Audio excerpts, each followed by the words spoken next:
اللهم صل على سيدنا مولانا محمد وعلى اله وصحبه يا رسول الله يا نبي الله يا حبيب الله صلى الله عليه وسلم. أعوذ بالله من الشيطان الرجيم. بسم الله الرحمن الرحيم. اللہ کے نام سے شروع جنایت مہربان اور رحمت والا ہے.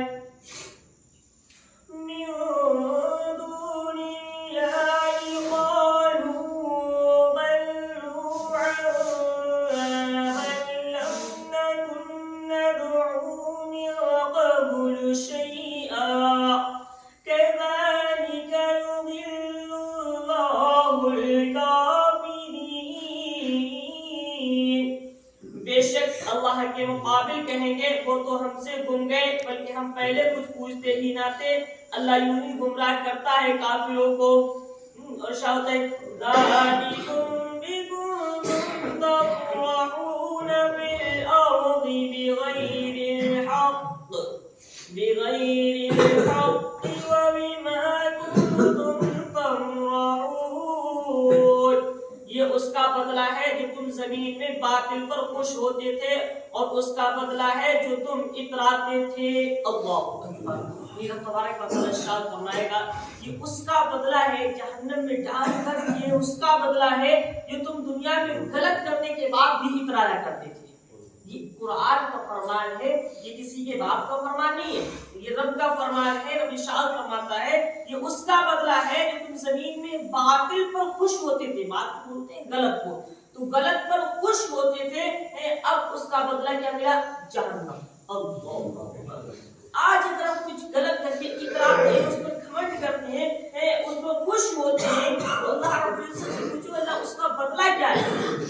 آج ہم غلط کرنے کے باوجود بھی خوش ہیں, اپنے گناہوں پر شرمندہ نہیں ہے, اپنے گناہوں پر نادم نہیں ہے, اپنے گناہوں کی توبہ نہیں کرتے, اس کے باوجود جو ہے ہم غلط پر غلط کرتے رہ جاتے ہیں اور خوش ہوتے ہیں. تو اس سے رب تبارک و تعالی ناراض ہوتا ہے. جب رب ناراض ہوگا نا تو سب ناراض ہوں گے, پھر کسی کو منا نہیں پاؤ گے.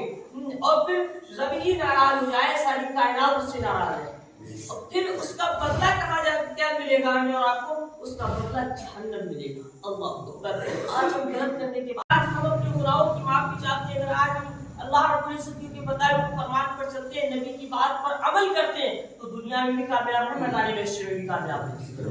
اور اگر آج بھی ہم ماننے کو تیار ہیں, اگر رب کے فرمان پر عمل نہ کر سکے, قرآن پر عمل نہ کر سکے, ہمارے پاس ایمان ہی نہیں ہوگا, اور ایمان ہی نہیں تو پھر کامیابی کہاں ہے؟ ایمان ہی نہیں ہے تو کامیابی کا سب سے بڑی دولت تمہارے پاس ایمان کی دولت ہے. نہ صحیح پیسہ ہو, نہ صحیح عزت ہو, نہ صحیح شہرت ہو, نہ صحیح دولت ہو, کچھ ہو یا نہ ہو, اگر ایمان کی دولت ہے تو دنیا کی دولت ہے ہمارے پاس. اگر ایمان کی دولت نہیں ہے تو کچھ بھی نہیں ہے, کیونکہ سب سے بڑی چیز ہمارے اللہ کی سب سے بڑی کمائی, سب سے بہترین پونجی کچھ ہے تو وہ ایمان ہے. ایمان کی خاطر امام حسین کربلا کے نام ہے اپنے گھر بار کو قربان کر دیا, اپنی گردن کو قربان کٹا دیا. کیوں کٹا دیا؟ کہ سب کچھ چلا جائے لیکن نانا جان کا دیا وہ ایمان نہیں جانا چاہیے. سب کچھ لٹا دیا, سب کچھ رب کی بارگاہ میں قربان کر دیا, صرف اس لیے کیونکہ جو ہے بس دیا ہوا ایمان نہیں جانا چاہیے. آج اگر ہمارے پاس ایمان ہی نہ ہو تو کیا ہو؟ سیدنا غوث اعظم رضی اللہ تعالیٰ عنہ فرماتے ہیں سب سے بڑی دولت ایمان کی دولت ہے. ہم اور آپ کے پاس اگر ایمان ہے تو دنیا میں بھی کامیاب ہے, آخرت میں بھی کامیاب ہے. ہم سے بڑا کوئی امیر نہیں ہے, ہم سے بڑا کوئی امیر نہیں, ہم سے بڑا کوئی بادشاہ نہیں ہے, کیونکہ ایمان کی دولت تو وہ دولت ہے جو اللہ رب العزت کے یہاں تاجدار بنایا کرتی ہے. جس کے پاس ایمان ہی نہ ہو اس کے پاس کچھ نہیں ہو سکتا ہے. تو رب تبارک و تعالیٰ کا فرمان ہے کہ اگر تم غلط کرتے ہو, غلطیوں پر پھر شرمندہ بھی نہیں ہوتے ہو اور جو ہے خوش ہوتے ہو, اس پر اتراتے ہو, صاف صاف ہوتا ہے, اور اس کا بدلہ جو تم زمین میں باطل پر خوش ہوتے ہو اس کا بدلہ کیا ہے؟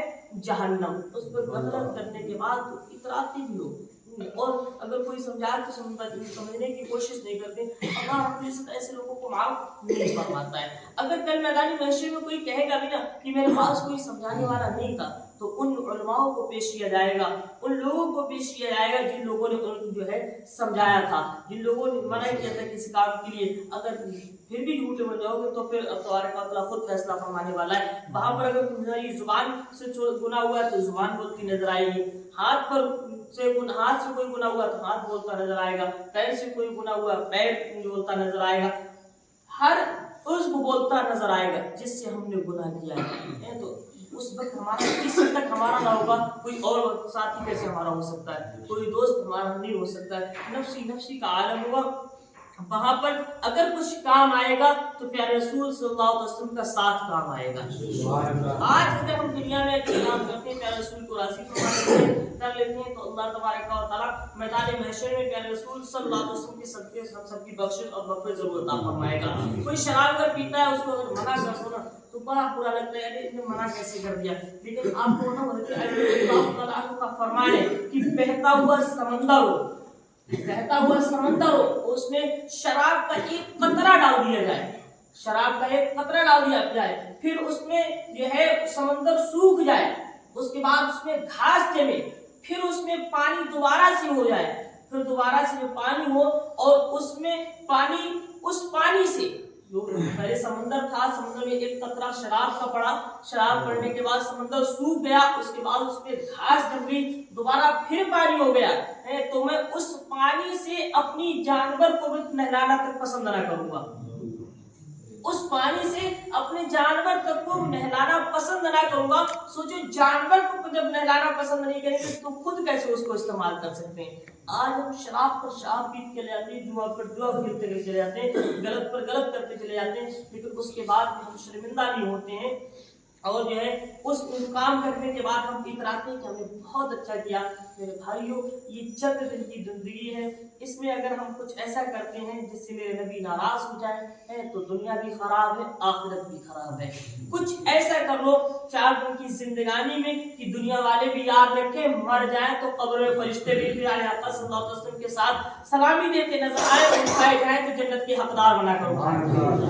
ہم ایسے کرو کہ ہم اور آپ اللہ رب العزت کے سامنے بھی کھڑے ہوں گے, رب تبارک و تعالیٰ کے سامنے بھی کھڑے ہوں گے, ایسا نہ ہو وہاں پر شرمندگی محسوس ہو. رب تبارک و تعالیٰ سے دعا ہے تبارک و تعالیٰ ہم سب کو دنیا کے تمام گناہوں سے بچنے کی توفیق عطا فرمائے, قرآن مقدس پڑھنے اور سننے سے زیادہ مدد پر